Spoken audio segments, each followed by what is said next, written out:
Friends आम समस्त भावुले जे बाबूसान trend को फॉलो करके गोटे हरर कमेडी मूवी को आम आगे प्रेजेंट करछंती किंतु ना मु शो केस को देखि जानि गले जे एटा गोटे प्रॉपर हरर थ्रिलर होबा को जाउछि। तो hello friends welcome to my YouTube channel. आम ए वीडियो रे बो बुटू अभूतर शो केस नंबर 2 को रिव्यू करबा किंतु इंटरप्ट पारे।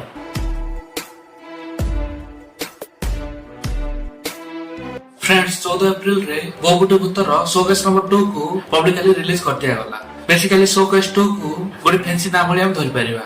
जदि जनरल कथा हो जाते बे एटा अपरिचित कैरेक्टर रो इंट्रोडक्शन टीचर ही थिला। आउ मु तो कहबी ए टीचर ता काम को बहुत भलो भाबरे प्रेजेंट करे काहे ना अपरिचित महांती ए टीचर जो टाइप ऑफ परफॉर्मेंस को दैछंती सेटा बहुत ही पावरफुल लागुतला। आउ ताको हम आ कोठ मत एति पावरफुल वे रे आज पर्यंत देखि ना काहे ना जब आपण गोटे भूत लागि व्यक्ति को छाड़ी की भूत झड़ुवा व्यक्ति को देखि की अधिक सस्पिशियस फियर एवं थ्रिल फील करते सेते बेले बुझिवा कथा जे सेही परफॉर्मेंस रे किछि तो नेता रे दम थिला। आ ताको बेकार माने मथो सेति की एफर्ट दे की आमागे प्रेजेंट करछंती। हां एही मूवी रे अपरिचित कैरेक्टर लोकमान मध्यरु भूत छड़ेबा काम करछंती।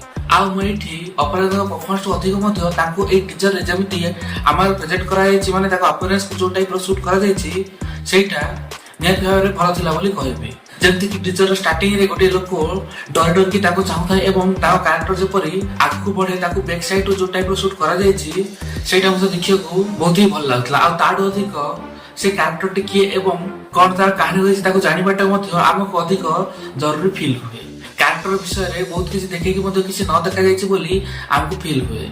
जेमति कि एठी अपरिचित कैरेक्टर को गोटे भूत छड़ुवा व्यक्ति भाव रे आम आगे प्रेजेंट करा जाय छि किंतु कोठ ना कोठी ताको कैरेक्टर चारिपटे मध्य गोटे सस्पिशियस माहौल मध्य क्रिएट करा जाय छि। जेमति कि टीचर रे अपरिचित कैरेक्टर तोर ना कोन पचरे परे सीन कट होई कि से खासुआ सीन ऊपर आसे आ ताको मध्य जे शूट करा जाय छि सेटा मध्य ताको कैरेक्टर को नै कि किसी डेफिनेट भाव रे हमहु कोहे नै। आ जेपरि मु इंटरव्यू रे कहले जे एटा मध्य प्रॉपर हरर मूवी रो वाइब को दोछि सेटा ए टीचर को देखि मु कंफर्म हेली काहे कि ना शो केस नंबर 1 को देखियो जाते बेसिटी मूवी रो हरर पार्ट को अधिक शोकेस न करकी सेतिर थिबा एक्टर मानन ऊपर अधिक फोकस करा जायतिला। मते एटा पूर्ण तर फील होतला बाबूसान को पर्सनालिटी वाइज कॉमेडी हरर होइथाई पारे किंतु ए टीचर को देखला पर मत टोटल मते एटा फील होनु जे एटा कोठी भी गोटे हरर कॉमेडी होइथियो बोली ना एटा मते संपूर्ण भाबरे हरर थ्रिलर रो वाइब दोछि। ए जति पुणे आमे ए शो केस नंबर 2 पर कथा होते बे गोटे टीचर पय जाउ सब 300 कोटी को अधिक इंपोर्टेंट थाए से सब 300 कोटी को एटी भलो भाबरे यूज करा जायछि। जेते कि ए जे हरर मूवी आरो बैकग्राउंड म्यूजिक रो मते जति ध्यान देबाते बे सेटा भी निश्चय भाबरे आपन को डराइबार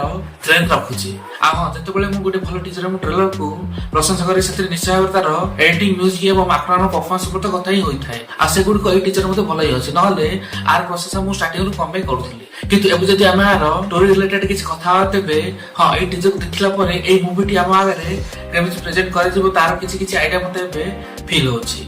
ए टीचर रे जो सीन तो देखा जाय छि से scene T movie row first scene हवा को जाउछि। कोनस कोटे व्यक्ति अपरिचित पाख को भूत छड़ाया पे आछि आ जा को कि अपरिचित निज काबुरे करे कि ताको छड़ाई देबे जोठी कि अपरिचित कैरेक्टर रो कैरेक्टराइजेशन मते बहुत भला भाबरे होई जिवो।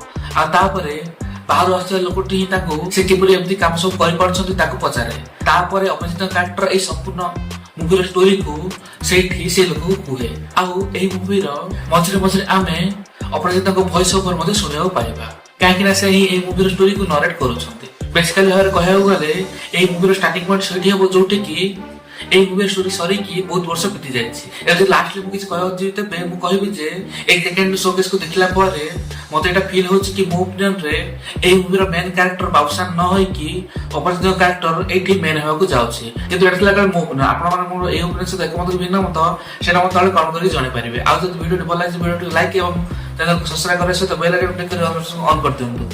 जय जगन्नाथ।